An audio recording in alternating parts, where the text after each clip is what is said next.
Assalamualaikum warahmatullahi wabarakatuh. Alhamdulillahi rabbil alamin. Wa bihi nasta'inu ala umurid dunya waddin. Ashhadu an la ilaha illallah wahdahu la syarika lah. Wa ashhadu anna Muhammadan abduhu wa rasuluh. Allahumma salli ala Muhammadin wa ala ali Muhammad kama sallaita ala Ibrahim wa ala ali Ibrahim wa barik ala Muhammadin wa ala ali Muhammad kama barakta ala Ibrahim wa ala ali Ibrahim innaka Hamidum Majid. Ayuhan nas, usikum wa iyaya awalan bitaqwallah, faqad fazal muttaqun.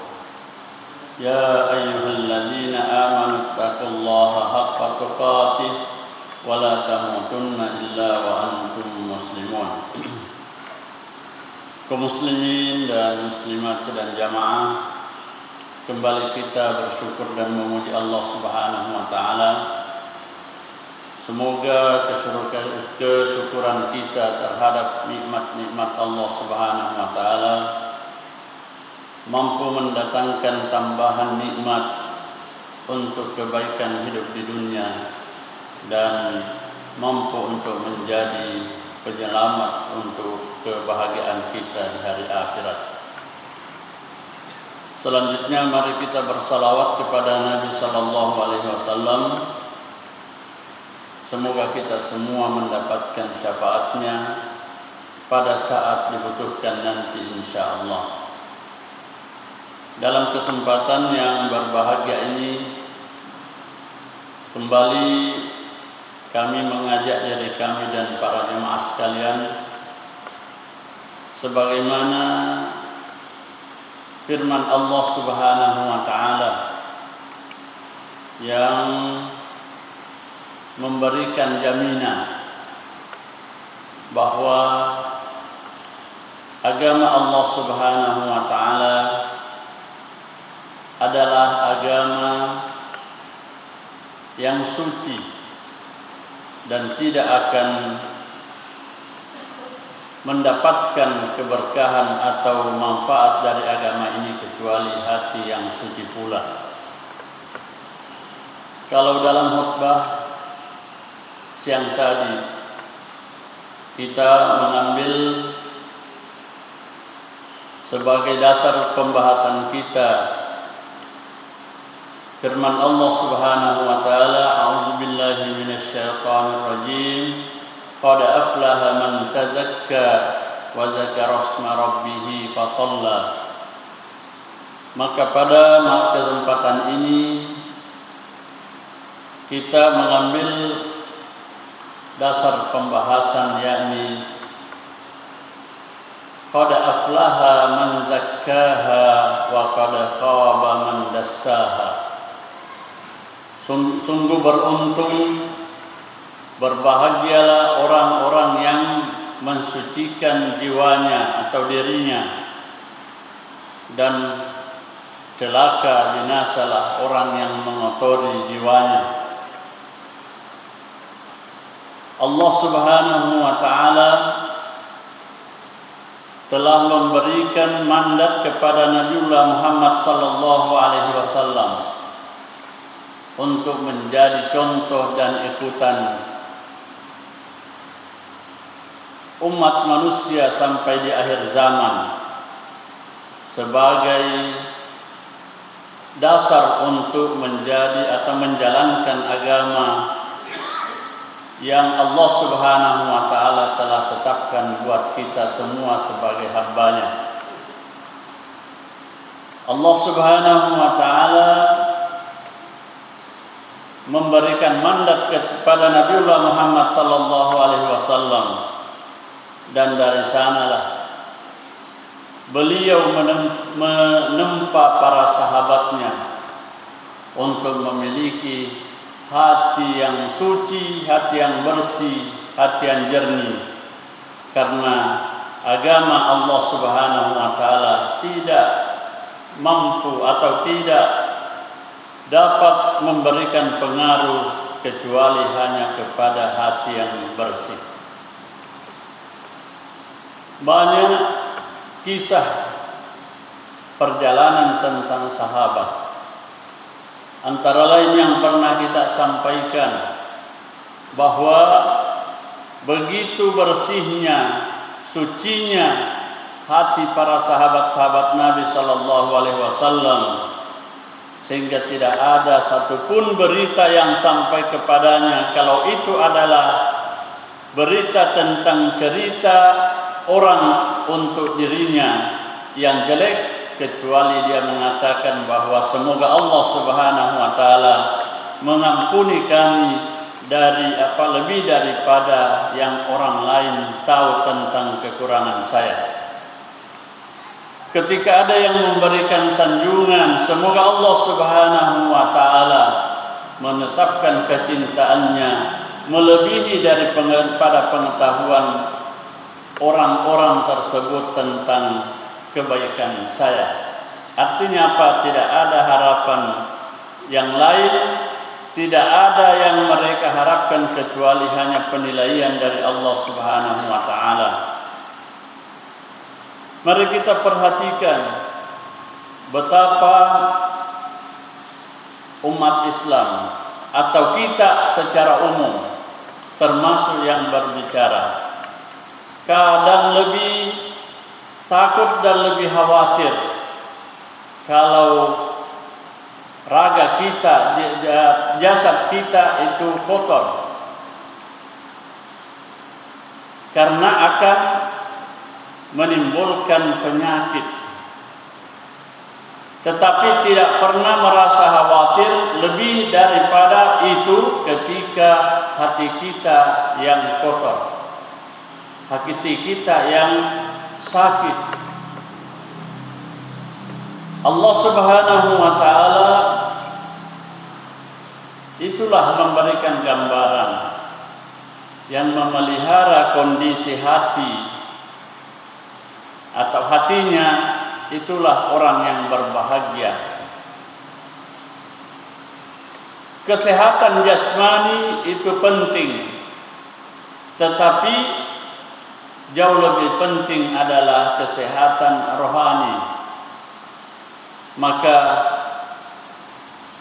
Nabi sallallahu alaihi wasallam secara khusus memberikan gambaran. Bagaimana gambarannya tentang orang yang hatinya bersih, hatinya suci.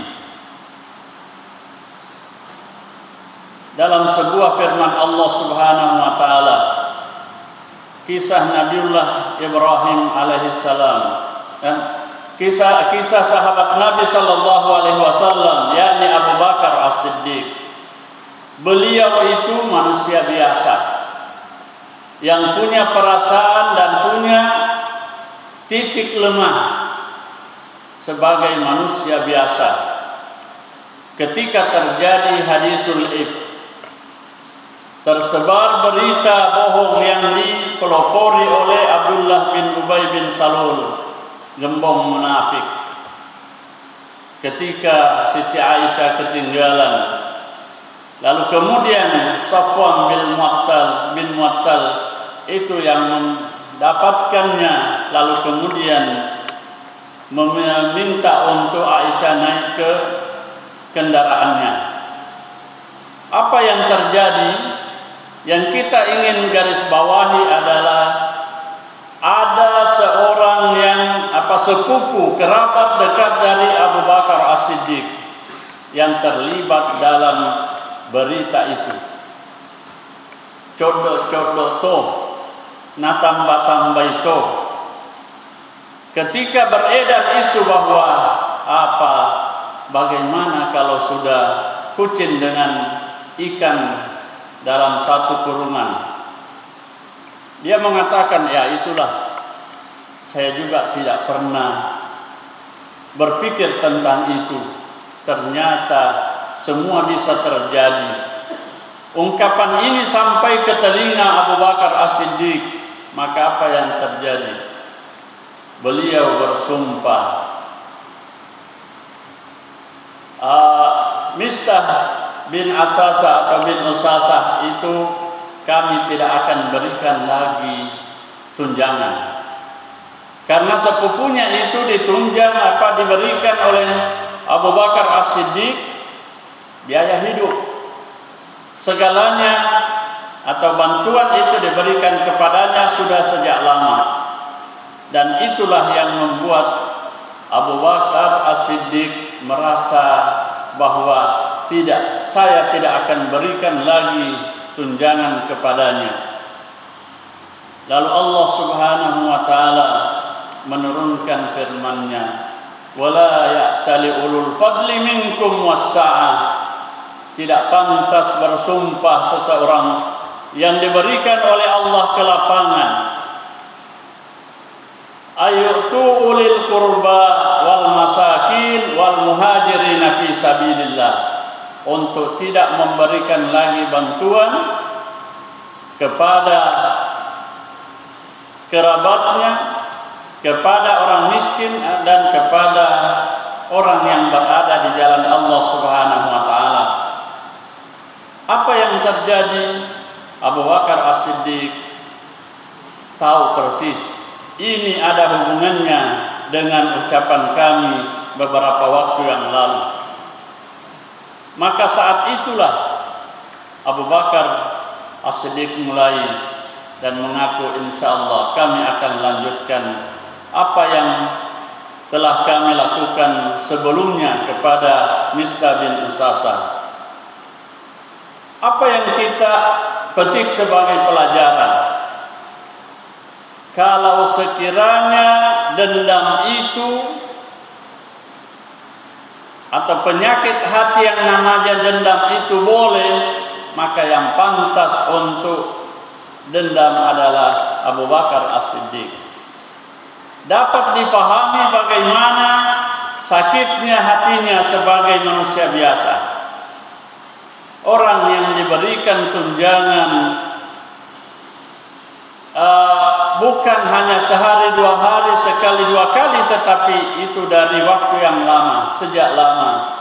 Lalu kemudian terlibat untuk membicarakan keluarga Abu Bakar As-Siddiq. Maka sebagai manusia biasa, untuk kita mengatakan itu pantas, itu dimaklumi. Tetapi Allah Subhanahu wa taala mengatakan tidak. Kenapa? Allah Subhanahu wa taala memberikan pelajaran buat kita semua. Ayyu'tu lil qurba wal masakin wal muhajirin fi sabilillah. Selanjutnya, ala tuhibbuna an yaghfirallahu lakum. Orang itu sepantasnya tidak dendam. Orang itu sepantasnya memberi maaf. Mengapa? Karena dibalik daripada sifat memaafkan itu, Allah juga akan memaafkan segala dosa dan kesalahan kita. Tidak ada orang yang tidak punya kesalahan, tidak punya dosa. Dan cara Allah Subhanahu wa taala memaafkan dosa kita, mengampunkan dosa-dosa kita adalah dengan memaafkan, mengampunkan, memberikan maaf kepada sesama yang bersalah kepada kita. Itulah petunjuk Allah Subhanahu wa taala, sehingga tidak ada yang mampu untuk bersikap seperti itu kecuali yang suci hatinya. Siapa mereka? Adalah orang-orang yang tidak mengikuti hawa nafsunya, orang-orang yang tidak terpedaya dengan dunia. Sebagaimana yang sering kita sebutkan bahwa orang yang dendam itu adalah orang yang ditipu oleh dunia. Di sana ada bisikan, tidak pantas. Tidak pantas dia yang berbuat begitu kepada kita. Apalagi kalau mengatakan tidak pantas saya yang diperlakukan seperti itu pun mengarah peningkatannya kepada kesombongan. Yang ada adalah Allah Subhanahu wa taala memberikan maaf kepada hamba-Nya yang telah melakukan dosa, maka pantas kalau ada yang berbuat dosa kepada kami, berarti kami pun siap untuk memberikan maaf kepadanya. Itulah kesucian hati, itulah kesucian jiwa. Kemudian jadi qad aflaha man zakkaha wa qad khaba man dassaha. Sungguh beruntunglah orang-orang yang senantiasa mensucikan jiwanya, mensucikan hatinya. Kenapa? Karena agama ini dasarnya adalah ilmu. Ilmu itu cahaya. Al-Quran itu cahaya. Nasihat-nasihat agama Allah Subhanahu wa taala adalah cahaya. Maka menginginkan cahaya yang terang di hari kemudian itu bukan asal kita mendapatkannya, tetapi melalui dengan perjuangan. Sambutlah ilmu dari Allah Subhanahu wa taala yang bisa menjelaskan dan bisa menyampaikan kepada kita bahwa Allah Subhanahu wa taala adalah memiliki nur, memiliki cahaya, dan dari sanalah sumber cahaya. Untuk sampai kepada kita itu berdasarkan dengan ilmu. Ilmu tentang agama Allah Subhanahu wa taala tidak bisa masuk atau sampai kepada hati yang kotor, kepada jiwa yang kotor. Mari kita perhatikan hal yang lain. Firman Allah Subhanahu wa taala, seruan kepada orang beriman, ya ayyuhalladzina amanu, wahai orang-orang yang beriman, idza qila lakum tafassahu fil majalis. Ini adab di dalam bermajlis. Kalau ada dikatakan kepadamu bahwa berikan lowongan, ada yang ngicet dek, tawe, tudangan, berikan atau buka sedikit lowongan. Artinya apa? Kalau ada tempat yang memang memungkinkan atau sudah penuh tetapi masih memungkinkan, bergeser sedikit, berikan. Iza qila lahum tafassahu fil majalis fafsahu yafsahillahu lakum. Mudah sebenarnya yang seperti itu, tetapi kata hati yang biasa lewat. Tidak semua orang bisa duduk bersama dengan kami. Kami kan duluan. Saya lebih dulu daripada mereka. Maka tidak, ini tempatku, tidak boleh orang lain. Ini harus saya tidak mau diganggu dan seterusnya. Allah memberikan di sini pelajaran. Fafsahu yafsahillahu lakum. Wa idza qila anshudu fanshudu. Lalu kemudian Allah menghubungkan, yarfa'illahu alladhina amanu minkum walladhina utul ilma darajat. Allah mengangkat orang-orang yang beriman dan yang memiliki ilmu. Ilmu yang dimaksudkan di sini adalah memahami bahwa utamakan orang lain dibanding daripada dirimu. Jangan mementingkan dirimu dibanding dengan orang yang lain. Kenapa? Karena siapa yang mengutamakan orang lain berarti membuka peluang untuk lebih tinggi derajatnya di sisi Allah Subhanahu wa taala. Kaum muslimin muslimat rahimani wa rahimakumullah. Lalu kemudian di ayat yang lain Allah Subhanahu wa taala menyatakan ini semua tidak mungkin kalau tidak ada rasa takut kepada Allah Subhanahu wa taala. Semua apa yang dilakukan oleh orang-orang yang memahami agama itu karena adanya rasa takut. Fa amma man khafa maqama rabbih wa nahan nafsa 'anil hawa. Siapa yang takut kepada kekuasaan Tuhannya, artinya mereka melakukan perintah agama, ketaatan itu karena menyadari akan Allah Subhanahu wa taala adalah maha segalanya. Ada rasa bangga di dalam hati, atau ada rasa takbur, rasa tinggi dalam hati, tetapi kita selalu mengingat bahwa Allah yang memberikan kami hati dan itu akan dipertanggungjawabkan. Kita yakin dan kita percaya akan sabda Nabi sallallahu alaihi wasallam, karena itu adalah isyarat untuk mendapatkan rahmat, sebagaimana yang pernah dijelaskan tentang Imam Syafi'i yang mengatakan bahwa i'lam rahimakumullah, pahami supaya Allah merahmati kalian, termasuklah memahami tentang Nabi sallallahu alaihi wasallam dan akhlaknya. Bagaimana Nabi sallallahu alaihi wasallam? Beliau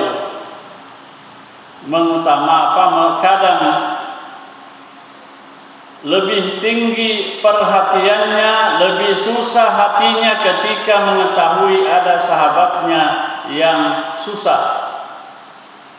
Itu yang ada dalam surah At-Taubah ayat-ayat terakhir. Laqad ja'akum rasulun min anfusikum. Jadi azizun 'alaihi ma 'anittum. Jadi Nabi sallallahu alaihi wasallam, kalau kita melihat atau mengikuti bagaimana keadaan dapurnya, begitu pula beberapa sahabat yang kadang tidak berasap dapurnya, tetapi tidak pernah memikirkan tentang itu, tetapi lebih memikirkan kalau ada sahabatnya yang tidak berasap dapurnya, mendahulukannya dan merasa berat. Itulah yang ada pada diri Nabi sallallahu alaihi wasallam. Kenapa atau bagaimana itu terjadi padanya? Bagaimana itu terjadi pada sahabat-sahabat Nabi sallallahu alaihi wasallam? Itu karena hatinya suci, hatinya bersih. Itulah yang memudahkan baginya petunjuk atau nasihat agama Allah Subhanahu wa taala masuk dalam hatinya, dalam qalbunya, dan akhirnya imannya semakin bertambah. Setiap Al-Quran datang, setiap ayat-ayat Allah Subhanahu wa taala mereka baca atau mereka dengarkan, maka saat itu bertambah imannya. Kenapa? Karena iman sebelumnya itu sudah ada. Modal iman yang ada dalam hatinya itu sudah ada sebelum Al-Quran datang. Maka Al-Quran datang tinggal menyuburkan dan menumbuhkan mengembangkan iman yang ada di dalam hatinya. Masuklah di dalamnya. Ketika para sahabat-sahabat Nabi sallallahu alaihi wasallam membaca firman Allah Subhanahu wa taala yang kadang membuatnya tidak terasa baginya sehingga bercucuran air matanya, berjatuhan air matanya. Kenapa? Karena meresapi ayat-ayat Allah Subhanahu wa taala. Itu adalah janji dari Nabi sallallahu alaihi wasallam dan dari Allah Subhanahu wa taala. Air mata yang jatuh karena takut kepada Allah Subhanahu wa taala itu adalah air mata yang tidak akan disentuh oleh api neraka. Keterangan yang lain menyatakan bahwa lautan yang luas itu, yang airnya kita sudah paham bagaimana, tidak mampu untuk memadamkan kemurkaan Allah Subhanahu wa taala. Tetapi air mata yang jatuh karena rasa takut kepada Allah Subhanahu wa taala, khusyuk kepada Allah Subhanahu wa taala, itulah yang bisa membendung dan memadamkan kemurkaan Allah Subhanahu wa taala. Karena itulah mereka bersungguh-sungguh. Dari mana sumber air mata itu? Itu adalah dari hati yang bersih, hati yang jernih. Kaum muslimin muslimat rahimani wa rahimakumullah, mari kita memahami bahwa apa yang Allah Subhanahu wa taala pastikan untuk kita semua. Mengapa hati yang suci, hati yang bersih adalah sumber kebahagiaan, sumber kemenangan? Itu karena Allah Subhanahu wa taala telah memberikan pernyataannya, penyampaiannya kepada kita bahwa illa man atallah biqalbin salim. Harta tidak lagi berpengaruh, tidak lagi bermanfaat. Segala kesuksesan yang ada tentang dunia tidak lagi dapat kita manfaatkan ketika menghadap Allah Subhanahu wa taala. Apa yang akan bermanfaat ialah ketika kita datang menghadap Allah Subhanahu wa taala dengan qalbu, dengan hati yang sehat, hati yang suci. Itulah sehingga Allah Subhanahu wa taala memerintahkan sebelum kita berada dalam posisi yang menyesal, posisi yang kita sadari bahwa pernah ada kesempatan tetapi kita tidak memanfaatkannya, maka Allah memerintahkan, mengingatkan jauh sebelumnya, jauh sebelum terjadi. Allah Subhanahu wa taala mengingatkan, yauma la yanfa'u malu wala banun.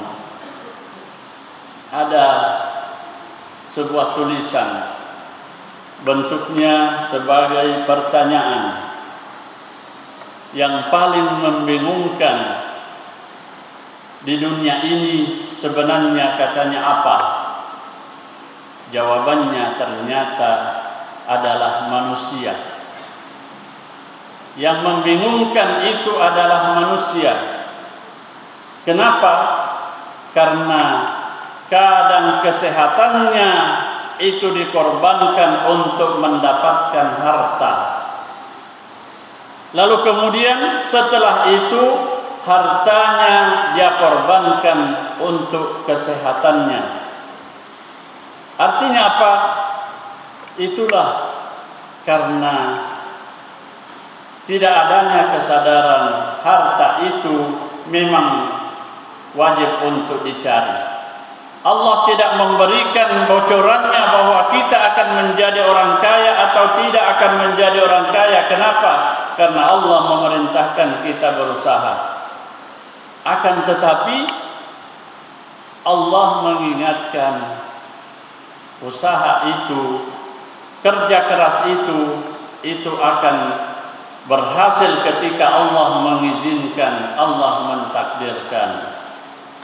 Makanya harus dipahami bahwa bagaimana memelihara hubungan kepada Allah Subhanahu wa taala dengan segalanya, itulah mencari harta.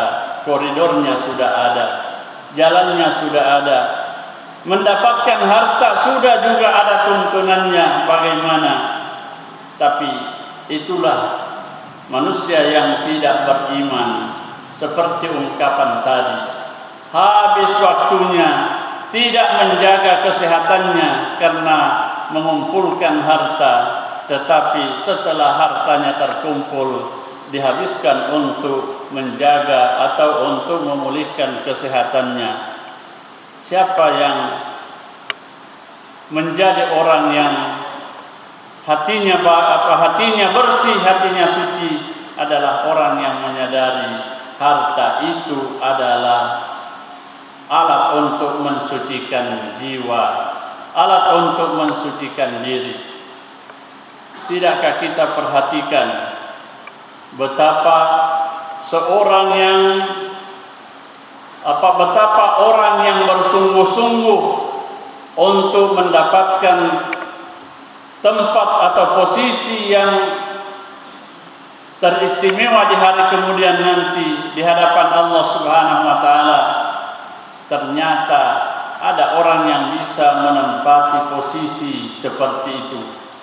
Dia bisa mendapatkan atau menempati posisinya para penghafal Al-Quran.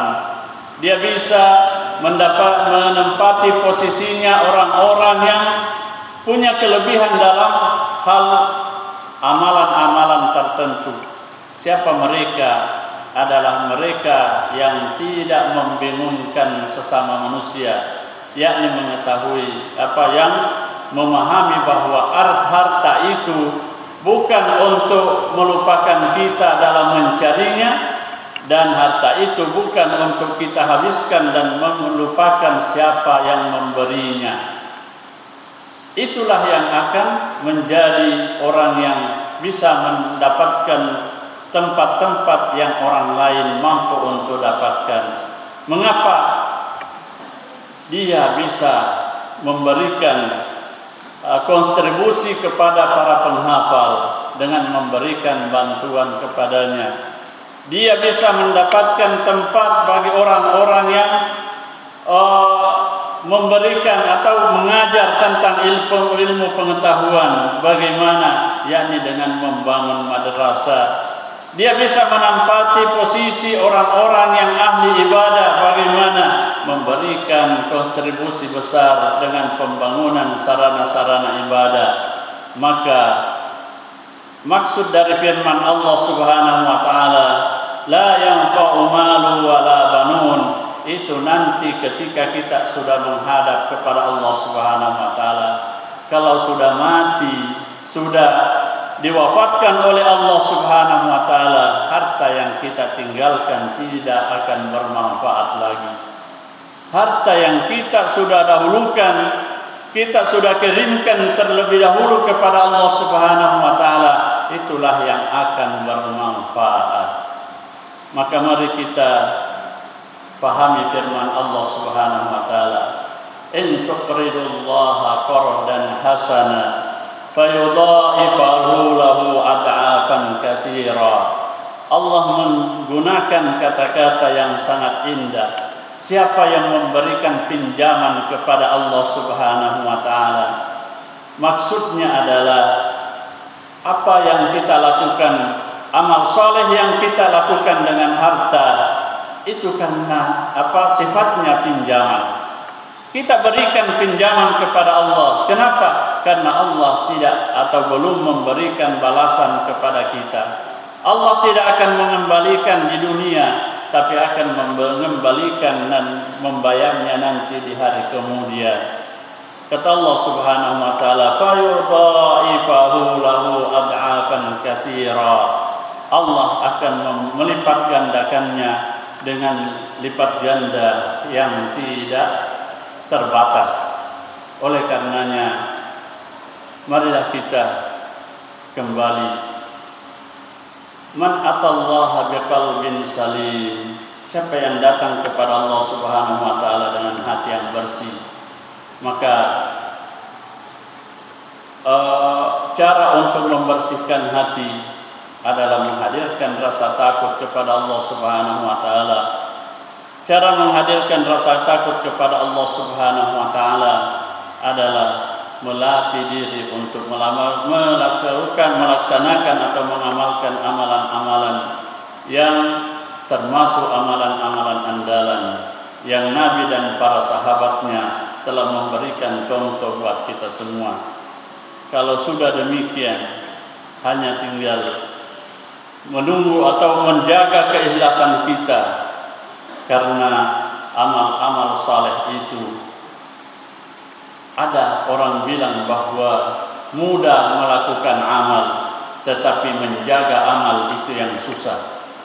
Tapi tidak ada yang susah kalau Allah yang memberikan hidayah, Allah yang memberikan petunjuk. Maka kita mengulangi apa yang kita sampaikan tadi siang dalam khutbah Jumat.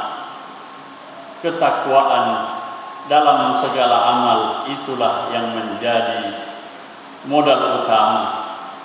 Orang yang melakukan salat yang dijanjikan sebagai orang yang bertakwa adalah alladzina yu'minuna bil ghaibi wa yuqimunas salat. Salat itu adalah penopangnya takwa. Kemudian puasa, ya ayyuhalladzina amanu taqullaha kutiba alaikumus syiyam kama kutiba alal ladzina min qablikum la'allakum tattaqun.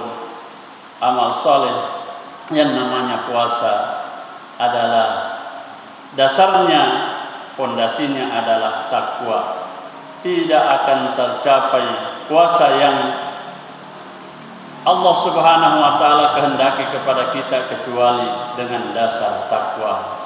Begitu pula ibadah yang namanya haji. Ibadah yang namanya haji. Allah Subhanahu wa taala berfirman, "Wa tazawwadu fa inna khairaz zadit taqwa." Maka berbekallah karena sesungguhnya sebaik-baik bekal adalah takwa. Itulah tentang haji.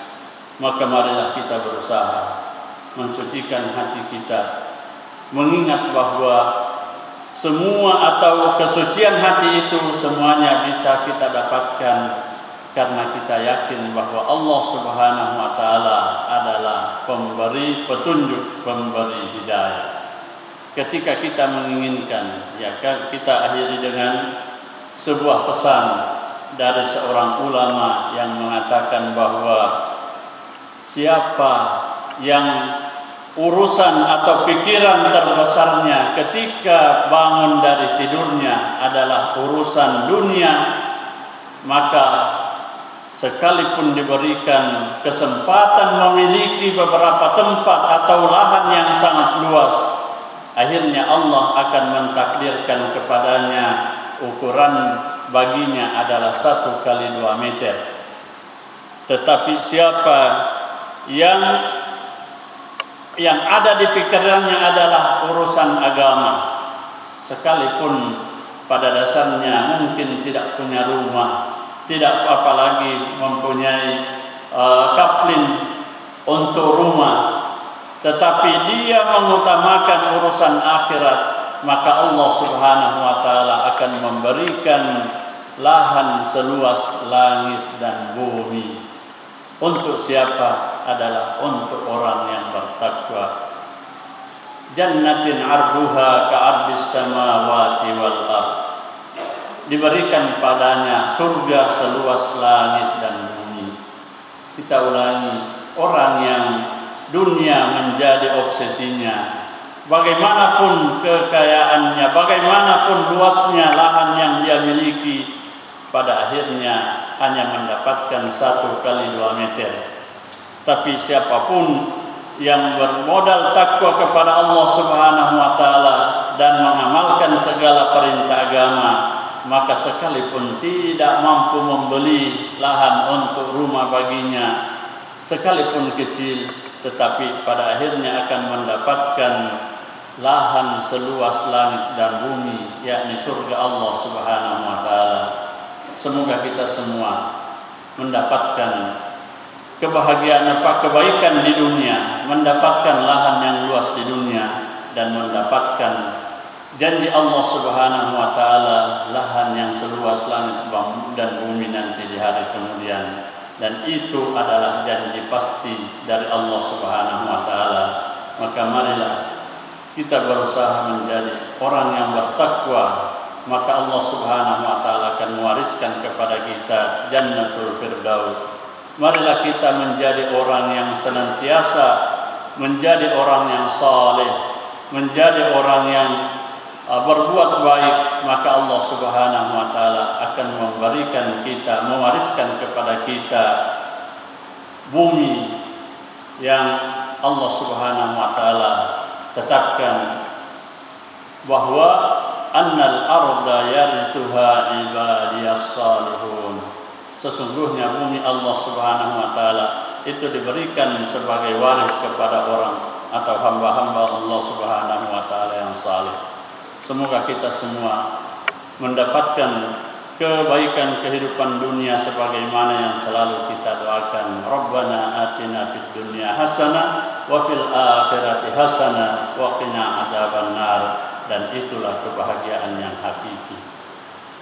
Subhanakallahumma bihamdik asyhadu an la ilaha illa anta astaghfiruka wa atubu ilaik. Hadanallahu wa iyyakum ajma'in. Wassalamualaikum warahmatullahi wabarakatuh.